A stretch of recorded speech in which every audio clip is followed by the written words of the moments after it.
Hello everyone and welcome to our very first episode of the ICAERUS podcast series.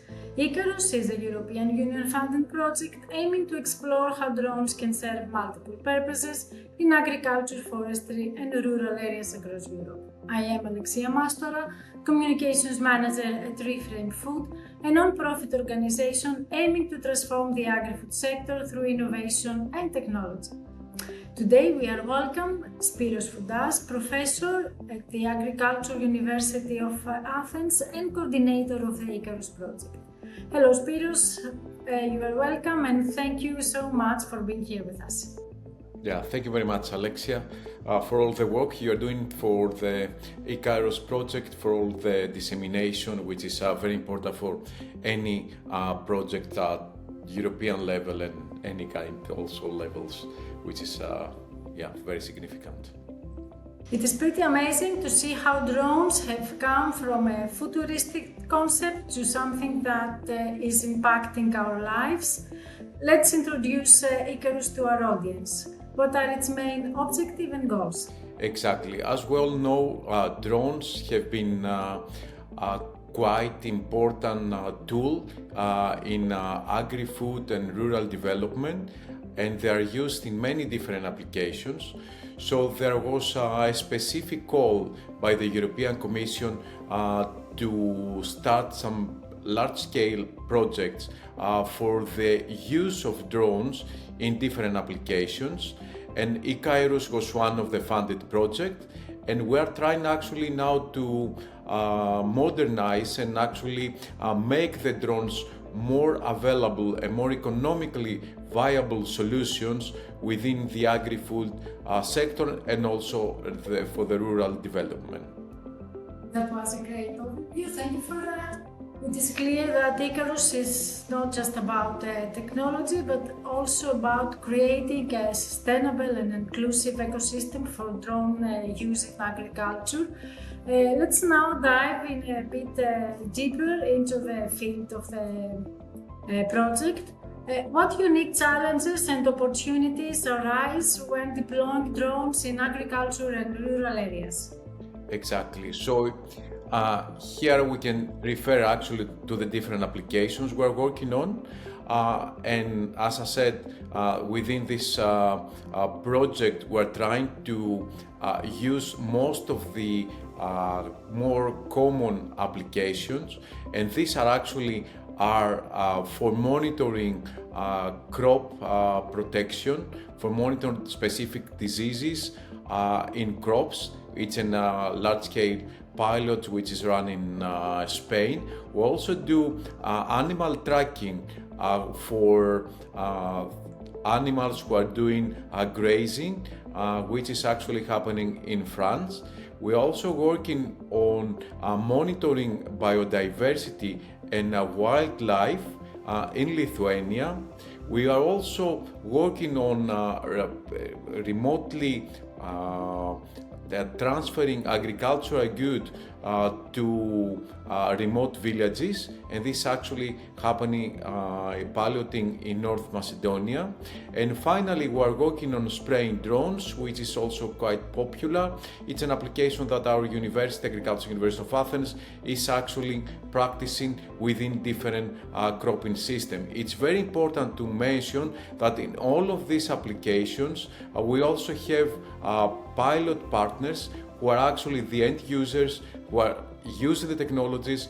We capture their needs, we capture their challenges, and we're always trying to find how we can actually meet their needs. And just to give you an example, within our test in Greece with the spraying drones, we have as a direct partner the Crop Life Association, which is actually the association of all pesticides companies who actually have developed like a group. We are coming and discussing various issues and how actually to help also the European Commission to legalize the use of drones, spraying drones. Very interesting, Spyros. Behind of such a holistic approach, there must be a strong team. Can you tell us more about the team and their expertise? Yes, as you know, to have a successful project, and ICAERUS is doing very well so far with so many publications, also posts and many followers and many events. So we are actually a large consortium which consists of 4 research organizations. We have also, as I said, pilot users as end users. We also have a dissemination partner like Reframe Food, who is doing an excellent job to promote our project to the outside world and also to the European Commission. And also we also have other SMEs who are doing mapping the landscape architecture. They're also doing another organization who is actually developing educational material, training material, and also, which is very important, that we're also doing cost-benefit analysis of the solutions in real life, which is very important in the end of the project. At least we are going to offer to the community what is actually, as I said, economically viable to use within the drones landscape, let's say, architecture. It is inspiring to hear how diverse and skilled the team is, combining scientific expertise with end users' insights make the project more impactful and relevant, and leading us to one of ICAERUS' core element, the real-world use cases. We could say that real-world use cases are the heart of ICAERUS, presenting drone application across different sectors and countries. Why is this approach important, and how were the use cases selected? Exactly. As I said, as I mentioned earlier when I was introducing the ICAERUS, the most important thing now when we're working on a new project is not just to develop solutions, to develop new models, or just to develop new software. The most important thing is to practice and deploy what we develop and what is out there in real life. That's why we actually very, very carefully selected very innovative and engaged partners that actually are helping us in these 5 large-scale pilots. And we believe that this is the most important element in our project, and I guess for any future projects that are going to work within such domain in agriculture, because in agriculture, in agri-food, we really have to practice and deploy in real life. These use cases show how drones can practically support agriculture and rural areas, but ICAERUS also opened its doors to external actors. Open calls have been launched to engage external innovation stakeholders. Can you tell us more about them? What opportunities do they offer, and how do they contribute to the project's overall goals? Yes, certainly. As we said, during the project, we actually selected 5 pilots, but then as a project, it was required to have an open call to outside partners to come with innovative solutions and to apply. So within ICAERUS, we have, as we call it, push and pull open calls. Push means that they are technology driven, and pull, that means driven by the end users with specific needs. So this actually has brought us some exciting, very innovative new ideas and new applications that actually they have really enhanced, as we call it, the ICAERUS community and also the drones community within Europe and within the agri-food sector. And it has worked very nicely, and the number of applications was extremely high. That shows the very high interest within this area. Moving forward, let's now focus on the Drone Data Analytics Library, one of the project's key resources. Could you explain what it is, how it works, and who can benefit? Exactly. As we know, we have 2 types of users using drones. Ones are the technology providers, so any people who are working, any researchers or young engineers, that they have some models usually AI models, that they want to test the new models. There they need the data sets. So within this platform we have developed, we're actually going to offer openly available data set collected both from the use cases within the project, but also of the open calls. At the same time, there are many drone enthusiasts who actually use the drones.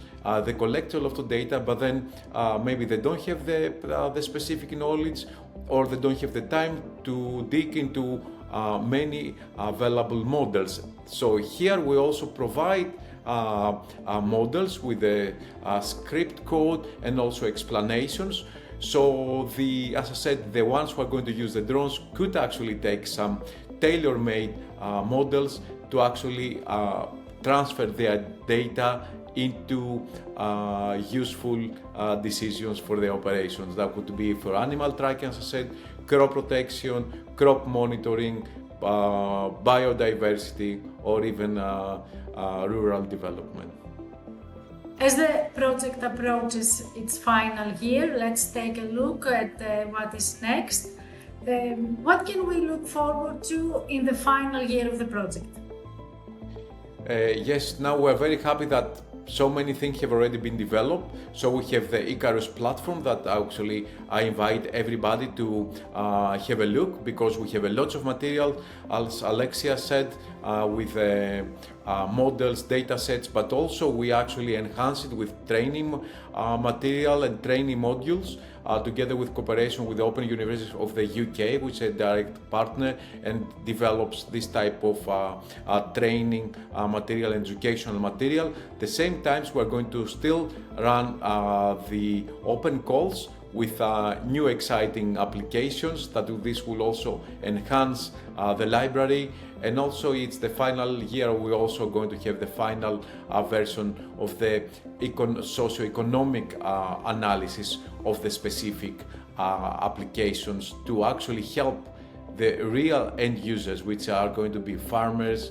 advisors, or even policymakers, to see the real benefits and also the current problems of the use of drones.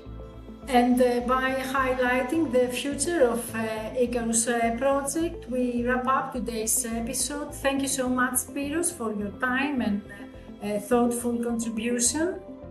And thank you very much for all the work as a dissemination manager, because I strongly believe that the project is very successful when we have a very good dissemination manager and the whole team behind it, that you actually help us promote and make all the work done by all partners available to the public. Thank you. Thank you for your kind words. And of course, heartfelt thanks to all of our audience members. For more ICAERUS news, don't forget to subscribe to our newsletter and follow us on social media. Until the next time, let's fly towards a more sustainable future. Thank you very much.